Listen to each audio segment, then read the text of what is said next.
We are back on the Sports Chatter at Chester County. You're listening to WCHE 95.3 on the FM dial, WCHE 1520 on the AM dial, 95.3 WCHE.com, streaming worldwide. And you always can follow me on X, the Werndl, WERNDL. Joining us, future Hall of Fame manager Bruce Bochy is now back in the saddle as a consultant with the San Francisco Giants.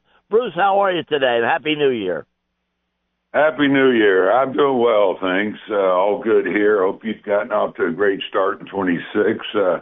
Now it's that time of year you start looking forward to spring training. I won't be there the whole time, but I'll be there, for the most part, and just looking to see if I can bring some value to the San Francisco Giants. Bruce, they hired a college coach. I mean, it's a big transition from 18 to 22-year-olds to managing a big league team with so many diverse personality. What will you tell this young man when you sit down and meet with him? Well, I've already sat down and we've met, and Tony, I really think he's going to be fine with that part of it. He's got a great way about him. He seems like a great communicator. He's in Korea right now, just spending some time there with Kim. And I think, the players have already touched base with him. And, there's always an adjustment for a manager with any club. And, of course, coming from college, as you just said, yeah, it's a pretty big adjustment. But he's very much aware of that. And he's going to be surrounded with some good people there, I think, on the field. And hopefully if there's anything where I can help, or Dusty Baker, he's also going to be there. Ron Washington's going to be on the field with him. So he's got plenty of help, and I think he'll get respect from these players because of, how well he does communicate. And he's open-minded when he talks to you and Dusty and people like that, right? I mean, he'll try to get as much information from you guys because both of you guys have won world championships. I mean, and that speaks volumes to a young manager, right? He is. He's all ears, believe me, when you talk to him. This is a huge jump for him. Tony was so big here in Tennessee. That's where I'm at now. And, of course, he probably could have ran for mayor in Knoxville. And so he had a pretty nice setup where he was. And so I give him credit for him to take on this challenge. He's got a lot of confidence. And, he's been doing this a while, too, Bill. It's not like he just started coaching college, the last few years. He's been coaching, I think, since 2002 or somewhere in that area, and he's wore a lot of different hats. He's even been a pitching coach, recruiting. There's a lot of travel in that, and he's rode the buses, and I know that's been brought up. Well, he hasn't really, put in his time, whatever, but he's put in a lot of time. He really has, and he's smart. He understands baseball, and I think he understands people, which to me is the most important job of managing, is managing your people, and I think he'll do a great job at it. What is going to be the biggest adjustment from coming from the college ranks to the pro ranks? That's a big leap. A former player that you had, Ben Davis, said, It's unbelievable going from the college ranks to the pro ranks. What is the biggest adjustment he'll have to make? Yeah, it's a great question because there's a few things that he's going to have to adjust. The biggest is probably the number of games. College, you play maybe 3 times a week, and so you can use your bullpen pretty much every game. So the wear and tear on the players, knowing when to give them a day, you really don't have to worry about that in college. So that's going to be an adjustment on his part, but he's already aware of that. I've also mentioned, when you go into season, Bill, in professional baseball, in the major leagues, you're going to lose at least 60 games, probably more than that. He's never had to deal with that many losses in a year. In college, you just don't play that many games. So, dealing with the ups and downs on an everyday basis, that's going to be adjustment mentally for anybody that's coming from college to professional ball.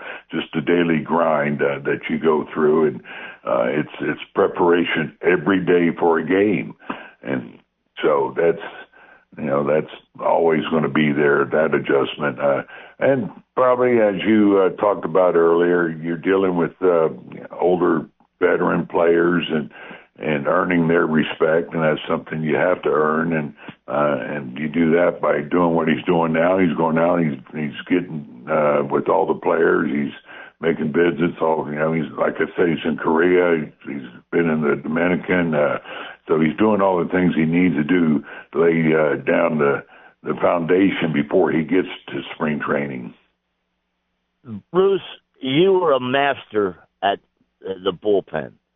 How do you impart that knowledge to a young guy who's coming from college? Because as you mentioned, they may play 3 or 4 times a week, where in the majors, you play almost every day. You get a blow here and there, but not very often.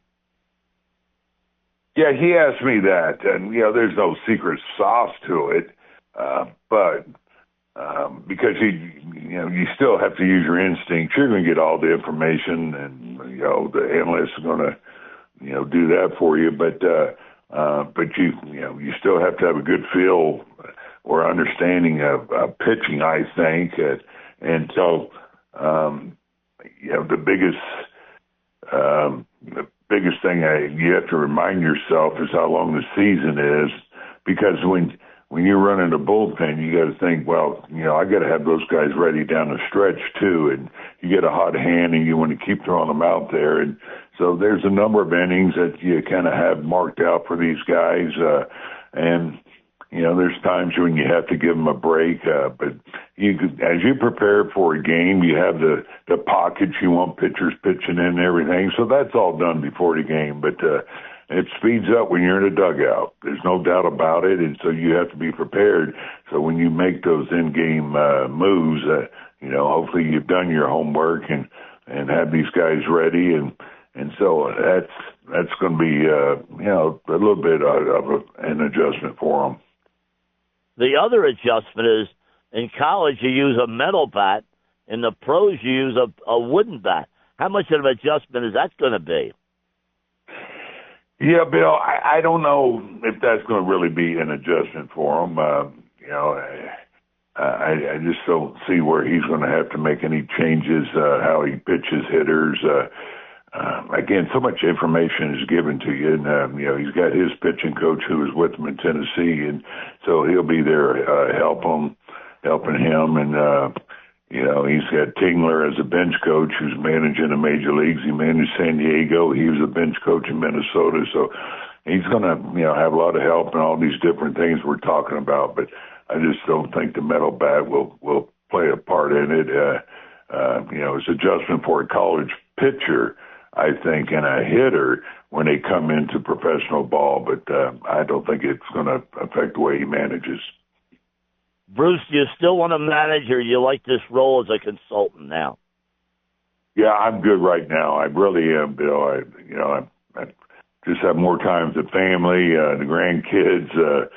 I turned 70 last year, so it's time to spend a little bit more time, at home, I think, and so this has worked out well. Buster Posey, and I go way back, so, to work for him, this is going to be really enjoyable for me.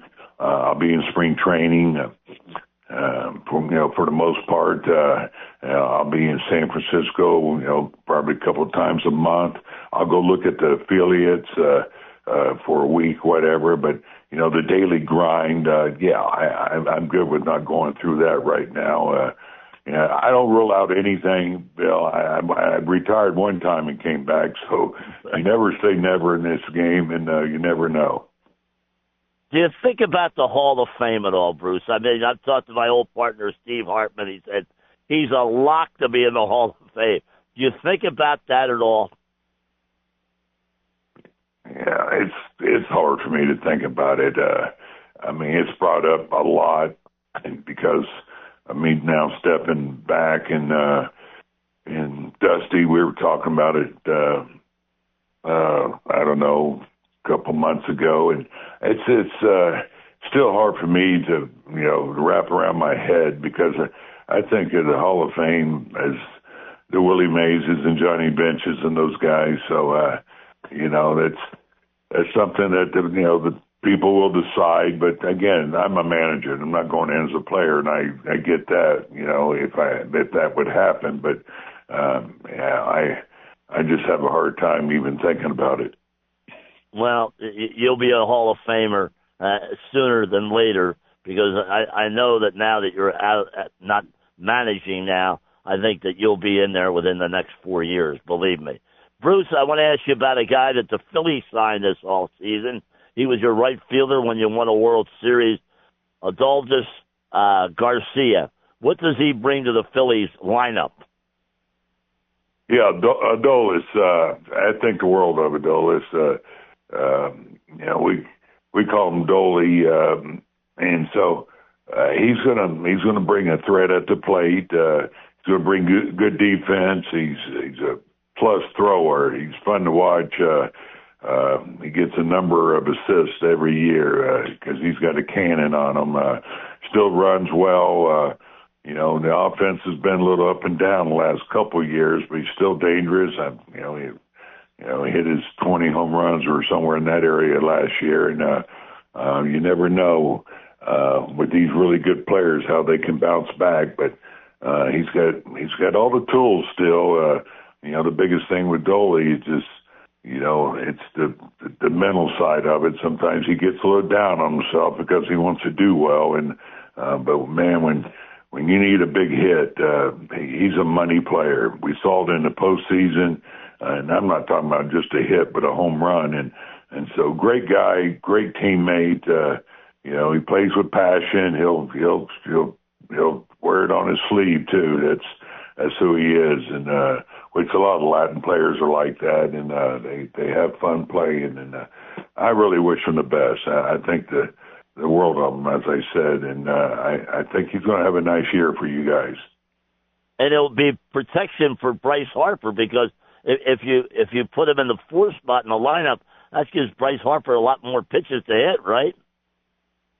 Yeah, no doubt, because like I said, he's dangerous. And that kind of wakes him up when they walk the guy in front of him. They would do that with Seager sometimes when I had the Seager in the 3, put Corey in the 3-hole. But the thing I like about him, he's done a better job of using the whole field now. When he gets 2 strikes, he'll have a 2-strike approach, go back to the chasing, the strikeouts, and he'll take the base hit to right. But I was talking about earlier, when he gets in a situation where you need a extra base hit or a home run, he'll go for it. Bruce, I can't thank you enough. Great stuff. I'm glad you're back in the game of baseball. You're a real treasure to the game of baseball, and you will be an asset to the San Francisco Giants. And don't make noise. I know the Dodgers are the number 1 team in that division, but you guys are going to make some noise this season, because your input will help the young manager and help the Giants organization. Bruce, thank you so much. Billy, always good talking with you. Great to catch up, and let's all have a good year here in 26, and hopefully I'll see you during the season. Hopefully. Thank you, Bruce. Bruce Bochy, you got it. Soon to be Hall of Fame manager.